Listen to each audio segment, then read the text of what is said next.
Good morning, boys and girls. It's Mr. Sherman again, reading you the second half of Chapter 9 of Charlotte's Web. I'll send that out to you today, and please look for me to call from Denali to Jalen, and then from Dylan to Gavin at 11:45, and then at 12 o'clock, so we can touch base and talk today. So here's the rest of the chapter. Wilbur sighed. You're ever so much cleverer and brighter than I am, Charlotte. I guess I was just trying to show off. It serves me right. Templeton untied a string and took it back to his home, and Charlotte returned to her weaving. You needn't feel too badly, Wilbur, she said. Not many creatures can spin webs. Even men aren't as good as at spiders, although they think they're pretty good, and they'll try anything. Did you ever hear of the Queensborough Bridge? Wilbur shook his head. Is it a web? Well, sort of. But do you know how long it took the men to build it? 8 whole years. My goodness, I would have started out waiting for that long. I can make a web in a single evening. What do people catch on the Queensborough Bridge? Bugs? Asked Wilbur. Oh, no, they don't catch anything. They just go back and forth across the bridge, thinking there's something better on the other side.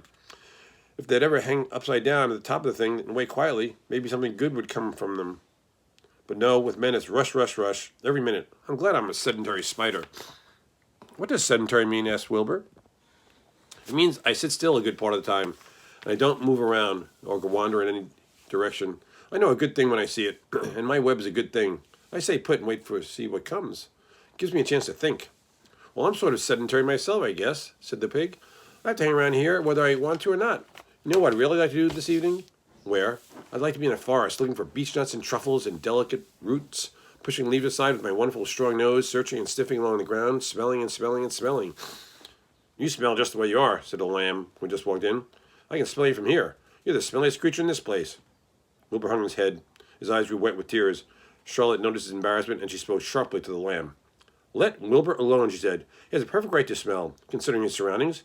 You're no bundle of sweet peas yourself. Furthermore, you're interrupting a very pleasant conversation. What were we talking about, Wilbur, before we were so rudely interrupted?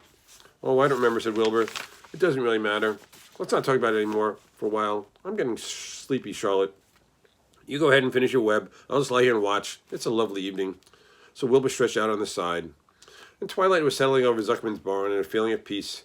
Fern knew it was almost suppertime, but she couldn't bear to leave. Swallows passed in on silent wings, and out of the doorways bringing food to their young ones. From across the road, a bird sung, Whippoorwill, whippoorwill. Larry sat down under the apple tree and lit his pipe. The animal sniffed the familiar smell of strong tobacco. Wilbur heard the trill of the tree toad and the occasional slamming of the kitchen door. All these sounds made him feel comfortable and happy, for he loved life and loved to be a part of the world on a summer evening. But as he lay there, he remembered what the old sheep had told him. The thought of death came to him, and he began to tremble with fear. Charlotte, he said softly. Yes, Wilbur. I don't want to die. Of course you don't, said Charlotte in a comforting voice. I just love it here in the barn. I love everything about this place. Of course you do, said Charlotte. We all do. Then the goose appeared, followed by our 7 goslings. They thrust their little necks out and kept up a musical whistling like a tiny troop of pipers. Wilbur listened to the sound with love in his heart. Charlotte, he said. Yes, said the spider. Were you serious when you promised you would keep them from killing me? I was more serious in my life. I'm not going to let you die, Wilbur. How are you going to save me, said Wilbur, whose curiosity was very strong at this point. Well, said Charlotte vaguely, I don't really know, but I'm working on a plan. That's wonderful, said Wilbur. How is the plan coming, Charlotte? Have you got very far with it? Is it coming along pretty well? Wilbur was trembling again, but Charlotte was cool and collected. Oh, it's coming all right, she said lightly. The plan is still in its early stages and hasn't completely shaped up yet, but I'm working on it. When do you work on it? Begged Wilbur.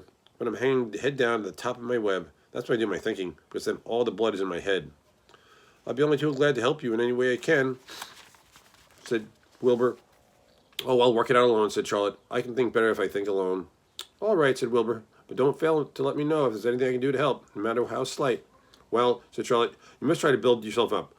I want you to get plenty of sleep and stop worrying. Never hurry, never worry. Chew your food thoroughly, eat every bit of it, except you must leave just enough for Templeton. Gain weight and stay well. That's the way you can help. Keep fit and don't lose your nerve.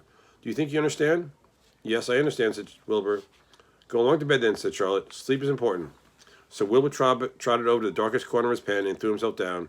He closed his eyes. Another minute he spoke. Charlotte, he said. Yes, Wilbur. May I go out to the trough and see if I left any of my supper?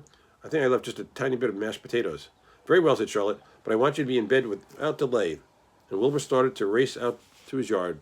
Slowly, slowly, said Charlotte. Never hurry, never worry. Wilbur checked himself and crept slowly to his trough. He found a bit of potato, chewed it carefully, swallowed it, and walked back to bed. He closed his eyes and was silent for a while. And then, Charlotte, he said in a whisper. Yes? May I get a drink of milk? I think there are a few drops left in my trough. No, the trough is dry, and I want you to go to sleep. No more talking. Close your eyes and go to sleep. Wilbur shut his eyes. Fern got up from her stool and started for her home, her mind full of everything she had seen and heard. Good night, Charlotte, said Wilbur. Good night, Wilbur. There was a pause. Good night, Charlotte. Good night, Wilbur. Good night. Good night. And that's the end of chapter 10. We'll do that's chapter 9. We'll do chapter 10 tomorrow. And we'll talk to you then. Look for me in our Google Meets. See you soon. Bye.